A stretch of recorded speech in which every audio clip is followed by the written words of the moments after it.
Thank you, Deborah. Good afternoon, and thank you all for coming today to listen to the recommendations of the task force. And I thank you on behalf of my colleagues on the task force who you saw just a few minutes ago. Now that the economy is rebounding, it's time for us to revisit the foundation aid formula to provide equity, adequacy, and stability of funding for the high-quality teachers and programs, ensuring that all of our children in New York State have access to what they need for academic success. We need to have a conversation today about what we need to do with the resources that we do have here in New York State. We need to invest in our education dollars equitably to level the playing field and to give each and every child an equal educational opportunity.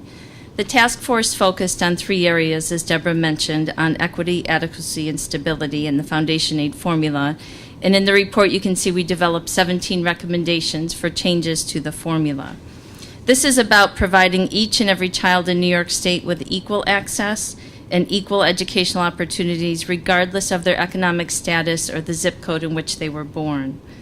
Many districts in New York State are faced with growing pockets of poverty in their communities.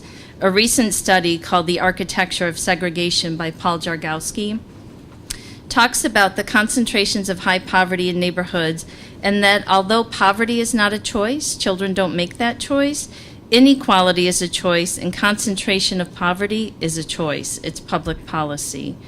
Public policy dictates where low-income housing is constructed, and this is typically in neighborhoods where there's limited opportunities for jobs, there are underperforming schools, and there's little access to other opportunities for health care, legal services, mental health care services. Similarly, the foundation aid formula can create inequality by not properly recognizing these neediest children and where they live and what they need in their education system. We have the opportunity today to use this educational crisis as a turning point in how we allocate public school funds to turn this inequality into equality, and by providing educational opportunities to our neediest children first and foremost. I want to talk to you first about equity. This was the longest part of our recommendations. 13 of the 17 recommendations address equity. I promise not to go through each and every one of them. Suzanne, can I interrupt you for 1 minute? I'm negligent. I was supposed to ask Kim and Tom to go around and pick up questions, so perhaps they could do that now, and please continue. Thank you. The task force is recommending the preservation of the 2007 foundation aid formula with adjustments to reflect changes that have occurred in the last 10 years since the formula was initially created. In this time, substantial changes have been made to educational standards and assessments, but simultaneously, the needs of the children we serve in New York have changed as well. The formula needs to reflect current and accurate measures of pupil poverty levels, as well as the needs of our refugee and immigrant students who are settling into our school districts. We need to improve the measurement of student poverty based on accurate data that is reflective of the real educational needs of the students in our classrooms, and allow these measures to flow through the formula without ceilings or floors that limit the extent to which the formula accounts for a student's need. Children living in concentrations of generational poverty are far more likely to experience trauma on a regular basis. The effects of traumatic situations come to school with these children and avail themselves with their inability to have good relationships with teachers and administrators, a lack of trust, a need to defend and to protect, and difficulty following the basic norms in a school building. By and large, the communities surrounding our school districts are ill-equipped to appropriately support the mental health needs and the social-emotional needs of our children. As a result, schools are spending educational resources on social workers, psychologists, therapists, and behavior interventionists. What our communities fail to address, our schools cannot ignore. These problems come in the classroom every day.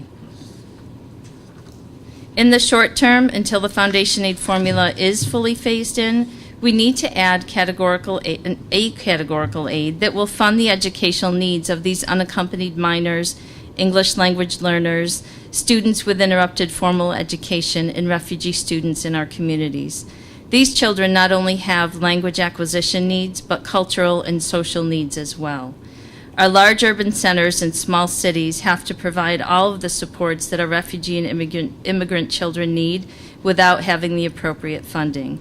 Nearly 3/4 of every immigrant family that settles in New York State is in one of the large urban centers: New York City, Yonkers, Syracuse, Rochester, and Buffalo. Districts are facing increasing mandates on English language learner standards and requirements, and for this very population. Today, their needs are far beyond what they were 10 or 15 years ago. Properly funding these students is not an option, and we cannot wait for the full phase-in of the foundation aid formula. Educational investments should result in improved student achievement over time. Funding should be provided based on need, and accountability should be tied to outcomes, not to inputs. Accountability tied to how dollars are accounted for only makes us accountable for accounting. It's how we spend those dollars. It's not making us accountable for student achievement. Programs like Contracts for Excellence are a shell game that makes sure dollars are spent in a particular way, rather than ensuring that those dollars are invested in programs and initiatives that actually improve outcomes for children. School receivership, Contracts for Excellence, and community schools are all programs that should be funded as systemic programs, not as school-specific programs. If half of the schools in a district are underperforming by alarming rates, then I promise you the other half are not far better. Those types of issues are systemic throughout school districts, and instead of forcing the funding to particular school buildings, it should be provided to the entire district to fix the problem. Funding should be considered systemic, not building by building, and it should be monitored by growth and by success measures.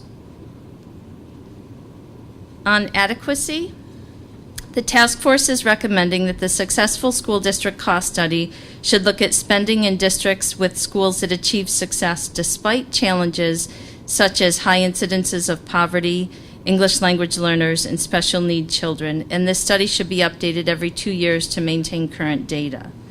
The threshold for success should use meaningful measures, including graduation rates, assessment goals, growth measures, and college readiness. Adequately funding our most needy populations is the only way to ensure that we provide a level playing field with meaningful education opportunities for each and for every child. No child chooses to be born poor or wealthy, and their educational opportunities should equalize what their family's economic status cannot provide. And lastly, I want to talk to you about stability. Districts are required to prepare a 5-year long-range plan, and in order to do so, they need to know how much foundation aid they will be receiving. The state needs to commit to a long-term foundation aid formula that is fully phased in over 3 years that districts can count on year after year. We need to know that the state's education investment is for the long haul. Otherwise, it's like parents waiting until their children are seniors in high school to start saving for college. In the 2017-18 budget cycle, we need to retool the foundation aid formula to make sure we're looking at 3 primary things. Equity, which is encompassing each and every child throughout New York State. Adequacy of funding to provide for high-quality teachers and programs, ensuring that we are able to provide an appropriate education for each child, and stability in our commitment as a state to fund the educational system that serves our children. In conclusion, the economy of New York State and our nation depends on the success of our children, and this requires an education system that's resourced properly with high standards and the expectation that we will support all of our children, each and every one of our children. As has been said by many before this task force, the true measure of our society's character is how we treat the poor and the disfavored. Let's enter this budget season showing our true character, and let's take care of our poor and our disfavored. Let's boldly take that one bite at the apple, as my colleagues have said this year, and make those changes. Thank you for coming today, and now I will turn it over to Susan Arbiter to answer your question. Well, to moderate your questions.